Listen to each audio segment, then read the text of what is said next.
Security can be described as the stability and the continuity of livelihood, certainty of the daily life, that is knowing what to expect, and also protection from crime, that is feeling safe, and freedom from mental harm, safety or protection from emotional stress, which actually result from the insurance of knowing that one is wanted, one is loved, one is accepted, and also protected in one's community and by people around. The program is Today's Life on Echo Television Africa, and if you have been following us, you know that we've been looking at insecurity, economy, and also corruption. I'm Sele Elisha Dasham, and I have with me Lois Turaki and Joyce Yakwari. Good morning. Good morning, Sele. It's a girl thing today. Yes. It is. Yes. So To show you that we have the girl power, where I am even twinning with Lois. Actually, I didn't even, it didn't also occur to me, yeah. I noticed and I had to mention. Okay, yeah, actually, and you all look gorgeous this morning. Thank you. Yeah. Yeah, so let us go straight. I took the time actually to first and foremost build the preamble of what security is, even though that's not what we're going to look at today. But it's important that we look at what security is for people to know. When we're mentioning something contrary to that, you know that you're not secured. Yes. If you don't feel loved, you're not secured. If you don't feel protected, you're not secured. In fact, if you're going through emotional stress or harm, it's part of insecurity. So we could see that insecurity actually have or so much that people have actually narrowed it down to just the insurgents or just attack or robbery or kidnapping. We can see that insecurity has so much. But most especially today, I think there's this department that have not been, people don't talk about it so much. It's more like we've actually blinded it, or we have marginalized it, or we don't really talk so much about it, and that is the IDPs. Because these are people that are really going through so much. If you're talking about people who don't feel loved, we find them in the IDPs. If you're talking about people going through trauma, you find them over there, because these are people that have either seen when their loved one are being killed, especially if you look at the number, you realize that the women and the children are the highest in the IDP camps, even though yes, we know that the men are also there, but they are not really at the receiving end. They are mostly killed. They are mostly killed, so you find mostly the women and the children are the ones that are mostly in the IDP camps. Load them down to these camps where they are expecting to feel protected. They expected that the government will take care of them. They're even expecting that even the aid workers that are there should also would protect them. But we've seen that reverse is the case. I remember earlier this year, I think around January, where we had a case on most of our papers about a particular Adam that actually raped a 15-year-old girl over there, and after raping her, he locked her up, and because of the trauma this girl was going through, she stabbed herself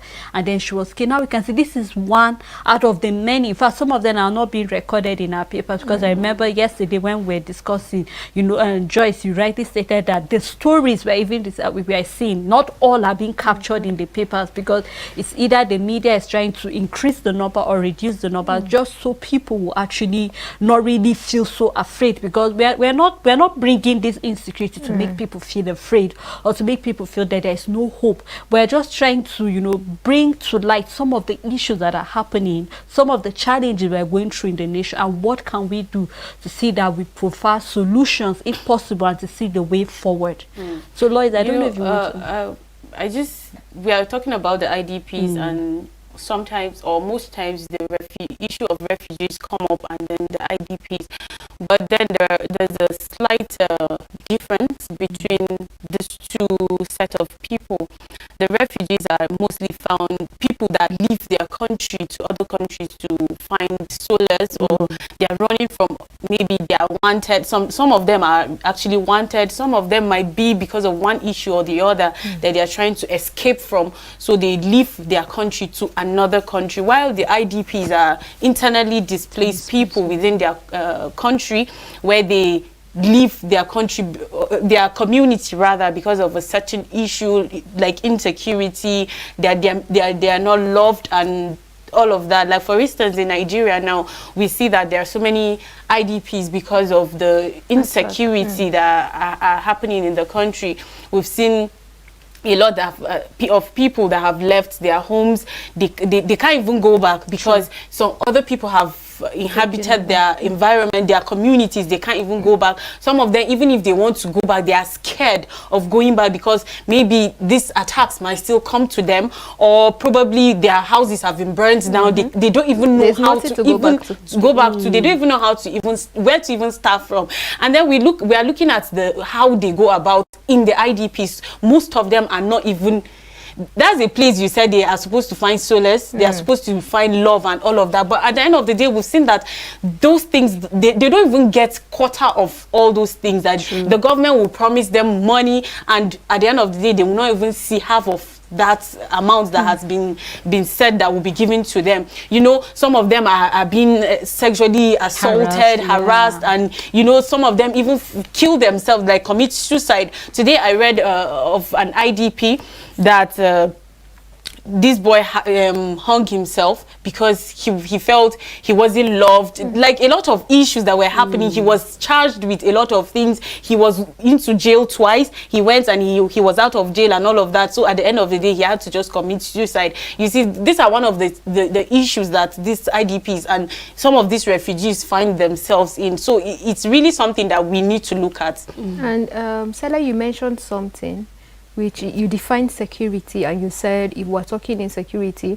then you should know that if based on your definition of security, if you don't feel love, if you don't feel this way and the way, you should know that you are not secured even in your country. And yesterday we started the discussion on insecurity, and I know we would like to continue it today because it's very important. And sometimes when we talk insecurity in Nigeria, we always talk about the terrorism, banditry, the attacks. You know, even yesterday I think we looked at how Boko Haram started in Nigeria. Then we even looked at 2014, 2015, where we had the twin attack at Nyanya Park, Motor Park, and even the twin bomb attack, bomb blast in Terminus Market. You see, all those are features of insecurity. But at the end of the day, we don't look at the aftermath of this insecurity. What do I mean by that? The IDPs now, because they are the aftermath of all attacks. If a community is attacked, at the end of the day, what happens to the people that survive in those communities? They are resettled in another community, and that's what we call the IDP camps. When they get there, they start rebuilding. Because it's not like, okay, they are provided even with shelter, or they are provided with some housing, you know, structures. No, when they get there, they start building, they start seeing how they can raise a structure so that their family, you know, can stay in the homes that they are creating. Then they start seeing how they can start living a better life, or a life that at least, even if it is not close to, even if it is not what they were used to in their villages, it should be at least be close. And you know, living a life is not just you waking up, going back to sleep and all. No, it's about food, sanitation. It's even about having a functional health service, and so many of these things. But we see that most of these people don't get that. And you mentioned something, you said we don't even have it on record, news about the IDPs, about people that are internally displaced. It's because the media hasn't done a good coverage on them.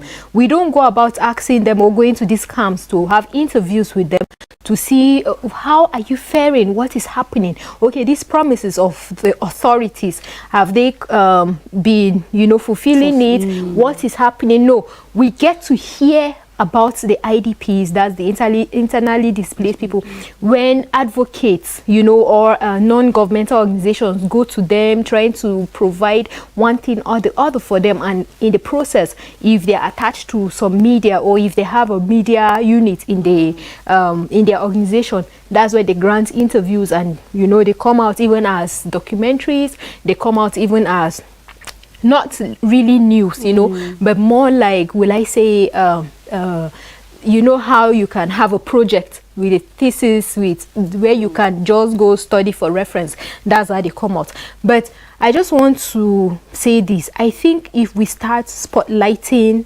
or when we start covering the IDP camps, we will know where we are lacking, even as a country. Because insecurity has affected so many people that they get displaced at the end of the day. And it's recorded that in Nigeria has the third highest number of internally displaced persons.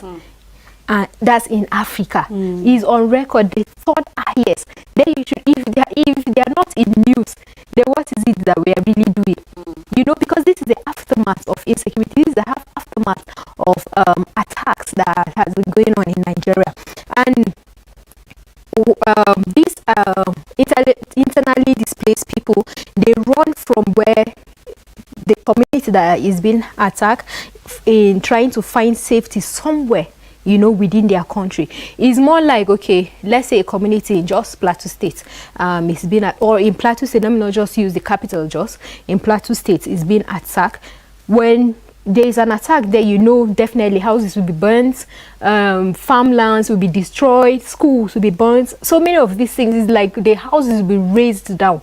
Now the people there, in trying to secure their life, shelter for these people. Who are the people that were attacked? How many number of them? What can we do about them? Then they provide a resettlement, a place that they can settle. When you are given that, sometimes it's a vast land where you get there, maybe there are other people there that were displaced and they were provided that. When you get there, then you start trying to see how you can structure your own building, try to see how you can settle in, try to see how you can, you know, and before long, they form a community, because that's also a community. Now, if you have a community, what are you supposed to do? You're supposed to provide shelter. You're supposed to provide water. You are supposed to provide healthcare services and even education, because you see that most of these displaced people, when they get there, their children don't even have access to education anymore. And the guiding principle states that IDPs are entitled to enjoy without discrimination the same rights and freedom under international and domestic law as do other persons in their country. It means that what you are enjoying as you being secured now, living in your home, having your human rights, that's what someone in the IDP camp is supposed to have, or that's what someone that is internally displaced is supposed to have. Because it's not like they committed any crime. They just ran from their safe zone and they resettled in another place. You should continue. But no, we find instances where when they get there, it's as if their human rights are being cut off. They don't even have the freedom of whatsoever. They don't even have the right to clean water, food, sanitation. No. If you remember the outbreak of cholera, there was a time, it was in Maiduguri. 41 people died. 20 older people and 21 children died.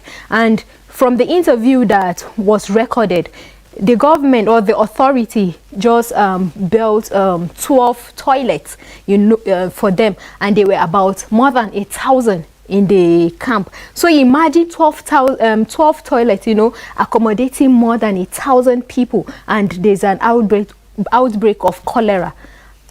There are so many of these things that we need people to understand that, okay, insecurity doesn't just stop by killing someone or burning his house. After that, what then? You know, it's so alarming the way you just mentioned some of these things that are not being provided. I know that most of these IDPs they usually have the structures they have are tents. That's what mostly. And look at the adverse conditions that we have in the country. When you talk about the rainy season that we are in presently, you know how rain can be, and then it will just soak on these tents, and how terrible it can be with the kids there and all of that. And then we are talking about the issue of all these diseases like cholera. The outbreak of it, and then they are all choked up in one place, and they don't have the basic amenities. They don't have first aid. Let me even come to as down as first aid for them to even take care of these issues that are coming up. You know, just like you've said, a lot of things that need to be done to these IDPs, because when we look at it, in Abuja there are like 4 of these IDPs. We have one in Lugbe, we have one in Area 1, there's one in New Kuchingoro and Kuje IDP camp. Then in Lagos, there's one in Lagos. It's not really stated like that, but in Borno State there's Bakassi IDP camp in Maiduguri, and you know Maiduguri is the epic center of all this insurgency and all of that, and you can imagine millions of people die in all these places. On Tuesday it was celebrated as World Refugee and all this IDPs Day, and there are over 80,000 refugees in the world, and in Africa there are 30-point-something millions of IDPs. So you can imagine a lot of people that I don't even know why. Okay, these people have been displaced from their communities. The government is supposed to protect lives and properties. If these people have been taken away, their community have been taken away from them, what is the government doing to be able to reclaim back that place and then put proper security for these people so that they can go back, and I think they will have a better life than being chunked up in one place that they are trying to survive. It's true. And Lois, if you want to be, if you want to feel sad, right, just Google IDP camps and then in Nigeria. Go to the pictures. You will be sad till even after 1 week. You still be sad. Now, you mentioned, yes, the government is supposed to do this, the government is supposed to do that. I won't entirely blame the government. Maybe they have done something. Maybe they have in their structure that, okay, this is what they will do when this community is attacked. Because there is a plan for them to even have IDP camps. That means there is a plan. But you don't forget that we live in a corrupt society. They can bring people on board and be like, okay, I'm the governor of this state. What can I do to these internally displaced people? Let me get people on board, because you must have a committee of people that will check and, you know, take care of the IDPs. Get them on board. But because of the corrupt system of Nigeria, you might give, okay, this is the money that I want, that every month it should be distributed to the internally displaced people, and these are the camps that I want that, okay, they should benefit from.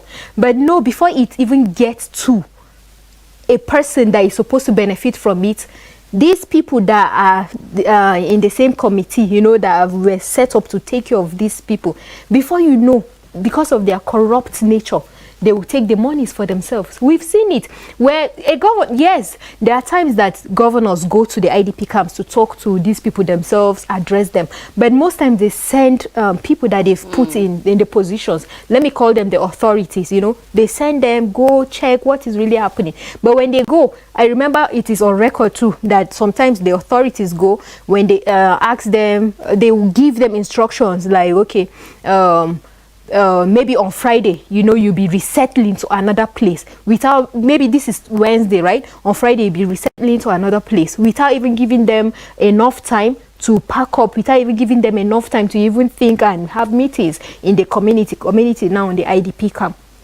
But when they want to ask them questions back, that's the people, when they want to ask the authority questions back, they tell them, you don't ask us questions, you do as we say. Then there is also a record where someone was interviewed where she said that the government promised them 100,000 naira when they were leaving the resettled, where they were the camps, to another resettled place. Then the authority gave them just 20,000 and said, okay, when they move to the other side, then the balance of 80,000 will be given. Do not forget that the government was supposed to give 100,000 each, which was disbursed, but in the distribution it was just 20,000 that they got. At the end of the day, they did not get the balance of 80,000. You'll be wondering what is really happening. We've seen it so many times. We all served, right, in Nigeria, where even your uniform, your NYC uniforms, how do they look? Maybe there's an approval for sizes. I don't know about it. Up to now, we don't even know if they are approval of sizes. They ask you for your size and your shoe size. And what is being given to you is an oversize. It's like a general size that was being sold for everybody. And sometimes you even get to buy some of your things because you want some things that are extra. You get to buy your crested white shirt. You get to buy some shorts. You get to even buy some shoes, you know. And you see how tailors are making money in reducing those bogus. So that's a uniforms corruption. I think one day we should look at that sector of corruption, you know, in the NYC agency and even NYC camps and all. But today I'm just bringing that point for you to understand corruption, even when it gets to, you know, disbursing monies that are being approved for these IDPs to benefit. This person is suffering and you're taking his money again. I think the problem here we have in Nigeria is that I think for a long time we have sold our conscience and we don't even have empathy or even sympathy when it comes to these people. Just like we said, this is an aftermath of the insurgent. This is an aftermath of what has happened to them. And we already give the figure here. We are the third highest in Nigeria, and the figure was so alarming. 3.3 million IDPs in Nigeria. Okay, yes, I know as of last year, especially like Meduguri, that is the epicenter for all these IDPs because they're the ones that they're receiving in, even though that is the one that has been, you know, I say so much has been given to that state. And I know of NGOs that have tried their best to see what they can do for the IDPs. I mean, we have the likes of the ICRC that always go there when it comes to their health, because we're talking about the even the fact CSW, yes, Christian Solidarity worldwide, Nigeria. Because I'm mentioning that because there's a time I had an interview with the volunteer chief CEO, who is also our general secretary here in ECWA. I asked about his challenge, about the organization challenges, you know, in providing for these internally displaced people. And he said a lot because insecurity has heightened. So there are so many other people that are being displaced. It's like you trying to provide solace for these people. Then the number is increasing. In your budget, in your whatsoever, in your calculation, you have to increase it. And you know how our community is, how the economy is. It's not like so much money is being made. And don't forget, CSW is a non-governmental organization and non-profitable. It's not like they are giving money, you know. No, they raise the money themselves and they go about it in their advocacy. And sometimes you even see the videos, the pictures of how they've helped these people. And in providing a means of living, they even train these people to see that, okay, some of them are soap makers, some of them are tailors, some of them are wanted or the other. And I think that's what the government too should do. And they should do it with the whole of their heart. It's not everything that we must be corrupt, please. It's not everything that we must cheat people. No, there are some places that you should cheat. Because I can't even preach against the cheating again. You can't preach to a regular Nigerian in position not to cheat, not to be corrupt. We are tired. We've been talking about corruption. We're talking about how people cheat, how people bribe themselves or their ways to positions. We can't eat, no matter how we keep talking about it. There are some people that are deaf to it, even though yes, there are few of them that will change at the end of the day. But these are internally displaced people that need help, that need love, that need care, that need protection. What is approved for them should be given to them. They cannot suffer attacks, you know, then come to these camps that you promise them love, care, and you are not providing anything. And don't forget that the national authorities have the primary duty and responsibility to provide protection and humanitarian assistance to internally displaced persons within their jurisdiction. What does this mean? It means that in Plateau State, if the governor has, yes, definitely, I think we even have camps, you know, in Plateau State. Now the governor has that plan, right, to have IDP camps. If he approves a certain amount of money, or if he approves healthcare, you know, for these people, I think it should be even on weekly basis. It should be, if it is monthly, if that is what is accessible, it should be done. If you know that as a doctor you're supposed to go and meet these internally displaced people every Wednesdays, actually I think you should go. You should even go with drugs, you know, with whatever it is that their needs are, especially when the money has been approved for those particular things. You should not reduce it, okay, cut it into half. This is my own, this is for them. God will judge you. Internally displaced, for God's sake. So why should you know, that's why I said that actually I think the problem we have is that we've lost our conscience, we've sold it, because of what will you gain at the end of the day. These are people that have been, you know, displaced from their homes, not to look at the adverse like say the weather, atmosphere, and then we also looked at the health challenge. Apart from the fact that they are congested in the place, we're looking at water that is not even provided for them. There was a time I was having a gist with my friend, and she was telling me there's this her friend he works in the army, and he said that while they were talking with those people in the IDPs, they said in fact it has gotten to the point that even these Boko Haram and ISWAP do come to their camps they to charge their phones, to charge their rechargeable lamp, and I was amazed.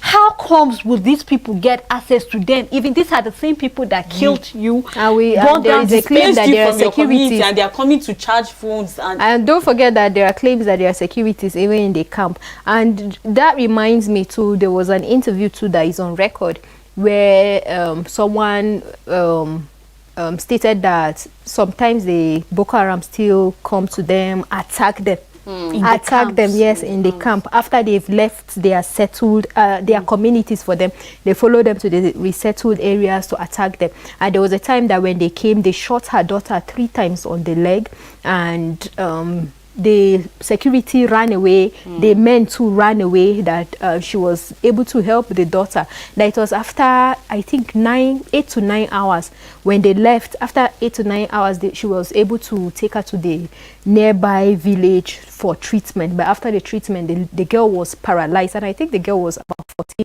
years old. So imagine they still come to the place to attack them. There are times they even come to address them, that they will not attack them anymore. But according to her, she said Boko Haram or a terrorist changes his mind anytime. That even after they promise, they will still come to attack. So imagine they still have this interaction with them. And these are the people that the government is saying, okay, we are trying to protect you from. But they have access to those camps. What so when I was reading about it, and I was just wondering, if they have access to this camp, then what are these people running from? And that is why they prefer to go back to their homes and even staying in the camp, because they say it's better we go back to our homes and start farming. At least we can sell some of the farm produce and be able to get something to, because we are going to talk about suffering from poverty. For poverty. That's why the empowerment you just mentioned is really key. Like when you empower these people, because most of them they depend on their farmlands to get their food, and then when they sell it in the market, they get money for maybe school fees and other things that they need money for. But now that they don't have access to even their farms, when they are in their IDPs, how do they survive? That's why we need, even the government, if you say that they should keep giving them funds, when they disburse funds, so people even cut it short and keep some for themselves and don't even give. That's why they need that empowerment. When you teach them how to do some of these things, I think they can even sell it and then be able to get some of these things they need for themselves, and even try to live on their own without depending on the government and other non-governmental organizations to help them out. So it's really necessary, this empowerment. I feel personally, instead of even giving them all these things, you should make them empower them so that they'll be able to do these things themselves. And still talking about the empowerment, right? There are still in the CSW, there is a woman that was interviewed, and she said from soap making, when she was taught that soap making, she was able to send her children to school, and her daughter just graduated from the university. Now, if you look at most IDP camps, yes, they left their community, they ran to a shelter, they settled in it. It's not like those that IDP camp or the new resettled place have opportunities for jobs. You in Nigeria as a young person, is there, we're talking about unemployment, is it talk more of people in the camps? Where would they get jobs? Do you even have the certificate to get the job? Everything is burnt, they don't have it, and they suffer from poverty. They suffer from even lack of education, because their children now won't have the access, for any education. So they are out of school. And yesterday we even mentioned out of school children, and we forgot to even mention maybe the number. I don't know if the number, if there was a census conducted in this IDP camp of out of school children and added to the number of out of school children in Nigeria. We don't know about that. You see what the media, what I'm talking about, coverage of the media in these camps. Then the healthcare system too, same thing. You as a free person, what healthcare system are you enjoying, right? You have to manage it. Is it them in the camps now that will have the best healthcare system? The camps, still being attacked, and the internally displaced people, but a lot of people died there. Olivia, there are some situations like that. Can they send you? We ran from the You know, when they were running, that he didn't leave the community that he left. Then he was asking, what will he go back to? Rebuild with. Even if he's to do it himself, that means he needs to get woods, he needs to get cement. So even without the cement, even if you want to do structure with wood, what about the nails? What about so many of these things? I think the government should have one-on-one, you know, should be present with them. Yes, they are trying their best by sending, you know, it to be better. See what we are saying, please, you can go, get your news, get your facts, because and injuring 14 people. You know that we have in our hands. Not even feel that they are vulnerable, so you can do anything. This person, they mostly depend on churches. Mostly the basic thing also that's giving them is the health charitable. But we need them to also put hospitals and education. And then we are still having people in the ID, that's the NGO workers there are raping them.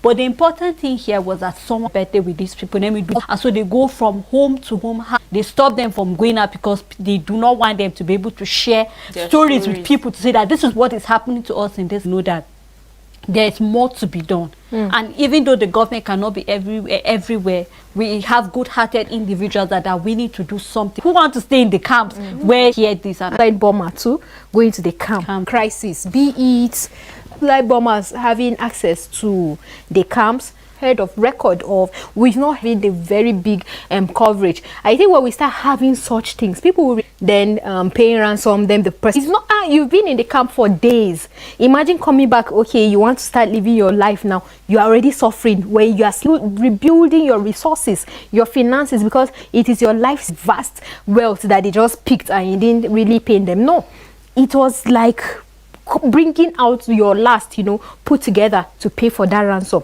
So sometimes when we talk insecurity, or when you hear us talking with so much zeal or so much whatsoever, talking against the government, because there are effects even after an attack in the community. These people will be displaced. Imagine, okay, go to Basa, Miango. They raised their homes. There was a time that over 50 houses were burnt down. People were displaced. Where you go, their farmlands, there was a time that they were cutting their crops during when they started planting, they were cutting it. What are they going to eat at the end of the day fully? Just this week, we read in the paper that there was a community, Boko Haram signed a deal, you know, with a community for a peace deal, so that they will have peace in that community. And do not forget, I said something, a terrorist changes his mind at any time. If he's not comfortable or he feels, okay, he wants more money, he will attack you, he will do one thing or the other. And the government is just quiet about it. Or I don't know their plans, because I've not seen it. So I can't say, okay, this is what is happening. But we know the plans of Boko Haram, because they've shown us, and they don't talk, they show. That's the difference. Action, but our government keeps talking without showing. You see the difference of this sect, because two of them are a sect that one I feel is wiser than the other, or one doesn't even have the feelings for the country that he is ruling. You know, if you do, you will know that this is in Nigeria has a lot of rebuilding. Lots of rebuilding. It's not about fighting your party. And in states, you know, that have conducted gubernatorial elections, or it's not about saying, yes, we've brought off change, or it's not about saying my administration restored. You don't know what do you want to come and do when you become president of the country. You need to even realize the problems, then start solving them even before becoming president. We don't want to come and hear excuses. No, I'm flying to abroad, or you come and be relating your health problems to us. We don't want to hear that in the paper. We want to see how much have you done, or what are your plans in securing Plateau State? What are your plans? Because you're a president, every other state is under you. What are your plans in securing? Have a better place to live. Talking about the health, talking about the basic amenities that they need. In short, they will even, I think, proper buildings, not even tents, will be able, with these funds, they will be able to build all these things. And then we talked about... You're really venting. We talked about issues of these Boko Haram people that we've seen, that they've integrated them, giving them them amnesty and integrated them, giving them scholarship back to the communities. You don't even think about this IDP, IDPs, how they feel. They are traumatized, they are mentally derailed, pain on these people. And you know, Stella, I don't know, it was you and Solo that I was asking in a party when aspirants buy forms, you know, their be it presidential or gubernatorial forms. What do they do with the money? That's the party. And he tried to explain to me that those are the monies that they use in running the party because they don't get money from the government, so they use it internally. And I'm talking about now, if they are selling those forms for that amount, that we had so many people to party to what are supposed to in education. You know where you can have. We don't think that way. We only think of competition, make me better or to improve my career. Let me give it to him. It's not about Nigeria. It's not about the citizens of Nigeria at all. What if you use some of this money to do one thing or the other? We should not even wait when it is campaigning period. You know, where maybe let's say Kaduna is being attacked, and then you come and you greet them, then you give them money. Like what they did in Owo. It shouldn't be about that. Your party, since Nigerians like killing themselves about party, let's see what the parties can also do for Nigeria. Joyce, I wish they would think in that direction, because I truly believe that our politicians came out with so many manifestos, and just like I said, I've not heard any politician coming out to say, these are the plans I have to work towards giving them amnesty, forgetting the fact that we have the IDPs. You need to take a look at the food they are eating there. Joyce, you will cry, because the food is really looking terrible. Weak. You looking in that direction. Why? Because if it's all about me, your head in the game. This is the time where we need to rise up and do something for Nigeria. It's not about you. Life does not revolve around one person. You need to think about, okay, what can I do? Because at the end of the day, you will all benefit. If there's peace in Nigeria, we'll all benefit. But when there is no peace, even you that think you are high over there, it's a matter of time it will get to you. Okay, Abuja that I would think is a safe place. We still have IDPs. How many IDPs? You can count a lot of them. You can count a number. That's the Federal Capital Territory that is supposed to be a safe haven for Nigerians. But look at it. People, even the insurgents, people that are going about doing the insurgency are dead too, attacking places, you know, talking about NDA.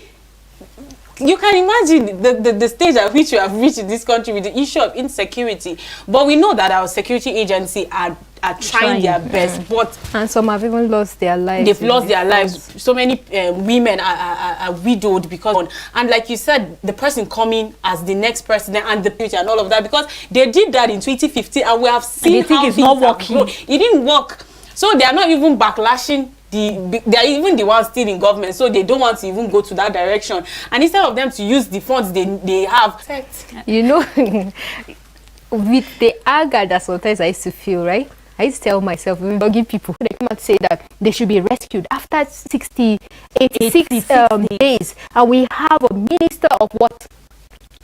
Road transport and whatsoever, of peace and all of that. So many of these things, and these agencies are suffering, but nobody is accountable to come out and say, okay, this is it. These are the things we are trying to do. Just be accountable for. Just be accountable. At least let's know that you are working. We should not be quiet. These people are suffering in these camps. That's the ones that you even know about. What about the ones that you don't even know about? You know, if we are talking about, and this is very timely because the 2023 general elections is just by the corner, and our focus mainly has been on the presidential seats, even with the gubernatorial seats, forgetting that there is the House of Reps and even the Senate. Those are the people that didn't go down. Those are the people that have your future. You know, those are the people that are representing you. We are not even focused at all about them. We are not even trying to say, okay, who will represent me? This person has been an ancestor, you know, holding this position people for are how there long? 23 years or more. They are there. And, and because the person has been building borehole for you, is okay, but your community is being attacked. You are not even saying anything about it. There should be a change. The person's, I wanted to say the person's placenta was not, you know, but I can't say that on TV, would have said it. But, you know, there should be a change, a proper change. And when I say change, it's not the change that was given to us, was offered to us, that we accepted. No. Real change. The change that, yes, let's move this country. And every sector of the economy should work. Because if you talk economy, it's not just about finances. You have the education. You have some, even this insecurity, IDP camps. It's part of the economy that we are talking about. Let's see that it will grow. Let's see that it will move. Yeah, you know, Joyce, you really draw my attention to the fact that we are not even holding all the Senate and reps accountable. I mean, these are the people that pass bills. These are the people that pass laws and say, let's do this, let's do that, let's do this, let's do that. What we are suffering, we are talking insecurity. We're even talking PVCs to see how they can extend the time, you know, for people to get. We are talking a war attack. We are talking ASU strike. And we have someone that came out to say he's passing a bill on disinfectant, that they are not what did he even say, that they are not strong enough to kill germs, you know, in toilet, that they should check it. And even the advert that they do on TV is confusing people, is lying to people. Imagine. Disinfectant, is that our problem? Is that our problem in this want to represent them? These are the things that should come up in news. When we don't care about disinfectants, we do not. These are countries we're talking about having vaccine for malaria. They're bringing us back. Because they are the same people that are not really doing anything for us in the states, and then they are going to the Senate to go. What is this person even saying? I remember a senator that said they are the politicians to stop their children from going abroad. That was in the House of Reps. Shut down. That was in the House of Reps. Yes. 89 till date. ASU are still on strike. I said I wish. I'm number of immigrants, like the people, the Nigerians that have left off, because the government there is working. But in Nigeria, the government is not working and you are managing it. But still, there are excuses, there are reasons why, you know, you cannot enjoy one thing or the other. Right? You will still talk. I will not keep. I will not stop talking about something that is evil. No, we are a country, a progressing, developing country. We are supposed to be enjoying some things. You can't come out and tell me that electricity has improved since you got into power. Let's be the one to kidnap. Let's start from there. Tell us the number of people that have, and if you protection, and I should not even have faith in you and even the party that you represent. Just like you have said, you need to. We should evaluate you and rate the progress. I see moving forward. It's like we are taking, let your conscience judge you to do the right thing and do the needful. Yeah, so you know, even though our time, but I'll just like to say this, actually listening. We are pleading and also calling on your conscience to please do the right thing. These people really need, they are Nigerians, they also need, they deserve to be treated right. And also, they are not just in Nigeria, we have some of them that have actually gone to other neighboring countries. So we hope that the government will actually look into how they can listen to their plight and also provide all that they need. Thank you so much to our viewers. Thank you so much, Joyce. Thank you so much, Lois. I mean, we've done so much, and I hope that the people that actually the authorities have actually heard our voice, and we'll keep airing out our views, we'll keep hearing out our voice and adding out to the voices of others there that are calling, that we listen to the IDPs. Or to be come your way again tomorrow with yet another beautiful topic. Do have a blessed day ahead.